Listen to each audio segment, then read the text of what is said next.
जय श्री राम। स्वागत आप सभी का एक बार फिर से आपके अपने चैनल एस्ट्रोलॉजर भाई जी में। सभी माताओं को, बुजुर्गों को प्रणाम, सभी बहनों को और भाइयों को बहुत बहुत आशीर्वाद और प्यार।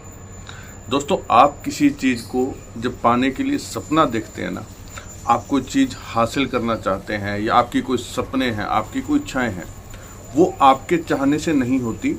प्रकृति उस चीज़ को आपसे जोड़ती है और आपको ज़्यादातर वही चीज़ें आप इमेजिन करते हैं या आप उन चीज़ों को महसूस करते हैं, उन चीज़ों की कमी, या आप वो चीज़ पाना चाहते हैं जिनके आप काबिल हैं, जिनके काबिल आपको नेचर समझती है।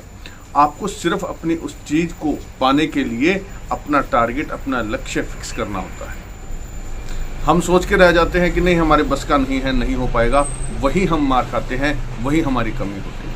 आमतौर पर ऐसा मैंने बहुत बार देखा है, खुद भी बचपन में मेरे साथ ऐसा अनुभव हुआ है कि हम जब कोई चीज़ मांगते हैं ना, तब हमें अपनी इच्छाओं को मारना पड़ता है। बच्चे ने कोई चीज़ मांगी, पापा ये चाहिए, तो हम अपनी जेब की तरफ देखते हैं, पैसा नहीं होता, हमें उनको समझाना पड़ता है, इच्छाएं मारनी पड़ती हैं। पत्नी को कोई चीज़ चाहिए, टीवी में देखती है या अपने रिश्तेदारों परिवार में आप कहीं जाते हैं, उनके पास वो सब सुख साधन होते हैं।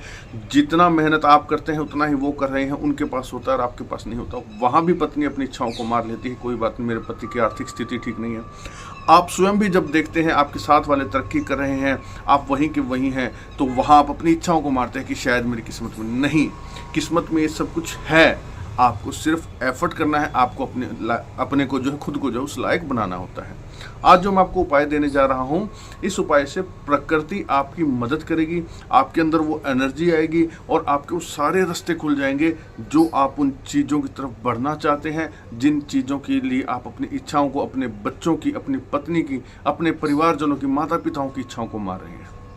तो इस उपाय को दिल से कीजिएगा और मैं 101% आपको बताता हूं कि अगर आपने दिल से किया, अगर आप उस चीज़ के लिए प्रयासरत, ये नहीं है कि उपाय करके बैठ गए कि भाई जी ने कहा है, हमने उपाय कर दिया और हो जाए, नहीं। उस चीज़ के लिए आपको उतना प्रयास भी करना पड़ेगा, आपको उस चीज़ के लिए अपने अंदर जुनून पैदा करना पड़ेगा, मुझे ये करना है, फिर प्रकृति आपकी हेल्प करेगी। ये चीज़ों की मैं गारंटी देता हूँ आपसे। क्या उपाय करना है बता देता हूँ। सबसे पहले तो निवेदन करूँगा कि वीडियो को दिल से लाइक कर दे, चैनल को सब्सक्राइब करके बेल आइकन के बटन को दबा लें। घंटी के बटन को दबाना जरूरी इसलिए है क्योंकि आने वाली हर वीडियो जो कि इस चैनल पर आपके जीवन की समस्याओं को ख़त्म करने के लिए होती है, किसी भी प्रकार की समस्या हो, आपको समाधान मिलता है इस चैनल पर, वो सभी आपको मिल जाएंगे। कोई टोना टोटका नहीं, कोई तांत्रिक प्रक्रिया नहीं होती, कोई भी साइड इफेक्ट वाला उपाय नहीं होता। उपाय आपके लिए सात्विक होंगे, ठीक है। कमेंट बॉक्स में जय श्री राम, जय सीताराम, जय हनुमान जितना अच्छा लिखें, क्योंकि राम जी का नाम ब्रह्मांड की सबसे बड़ी पावर है। हनुमान जी महाराज जो कि ब्रह्मांड की सबसे बड़ी शक्ति हैं, वो भी राम जी का नाम लेकर के ही हर कार्य करते हैं। तो अगर आप राम जी का नाम लिखते हैं, बोलते हैं, सोचते हैं, तो आपके कार्यों में सरलता आ जाती है, आपको उन कार्यों को करने की हिम्मत मिलती है, ठीक है। फिर भी आपके जीवन में समस्याएं हैं, आप चाहते हैं कि आपको कोई मार्गदर्शन मिले, आप कुंडली दिखाना चाहते हैं, प्रेडिक्शन चाहते हैं, कुंडली नहीं है तो भी स्क्रीन पर आपको नंबर दिख रहा है 7056200033। इस नंबर पर केवल व्हाट्सअप मैसेज छोड़े, कॉल कोई ना करे। कॉल कोई भी रिसीव नहीं करेगा, मैसेज दे करके आपको रिप्लाई मिलेगा, लेकिन पर्सनली कुंडली दिखाने की सलाह की छोटी सी नॉमिनल सी फीस रखी गई है। वो फीस आप पे करते हैं तो आपको समाधान मिलेगा।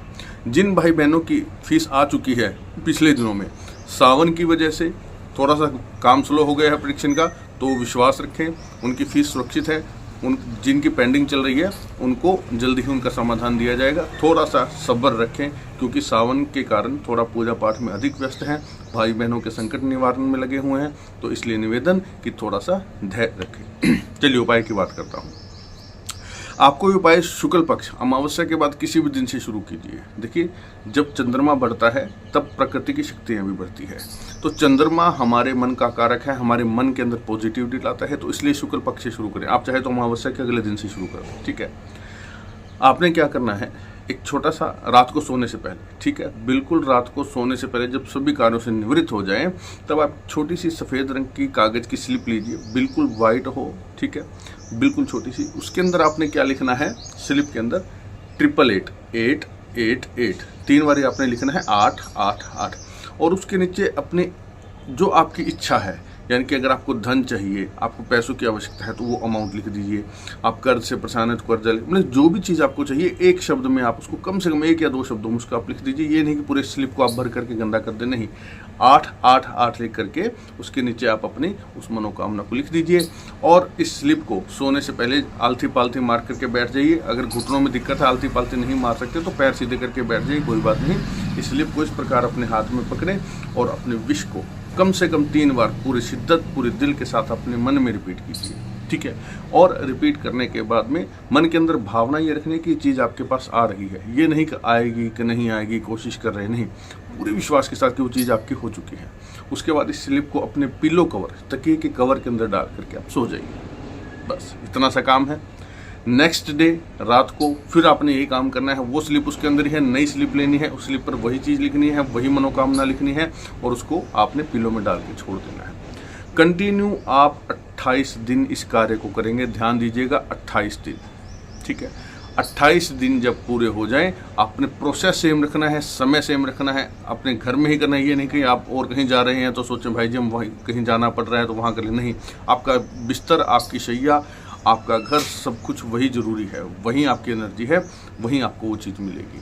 28 दिन करने के बाद आप इन सभी स्लिपों को इकट्ठा कर लीजिए। 28 दिन पूरे होने के बाद 29वें दिन सुबह आप इन सभी स्लिपों को आप इकट्ठा कर लीजिए। एक लोहे का कोई बर्तन लीजिए, ठीक है।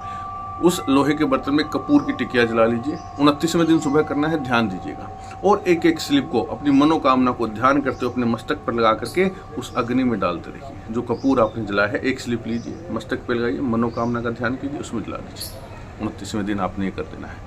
बस इसकी जो राख है उसको या तो आप किसी जल में प्रवाह कर दें, या इसको बिल्कुल क्रश करके, चूरा करके घर की छत पर जा करके, कहीं खुले स्थान में जा करके इसको हवा में उड़ा दीजिए।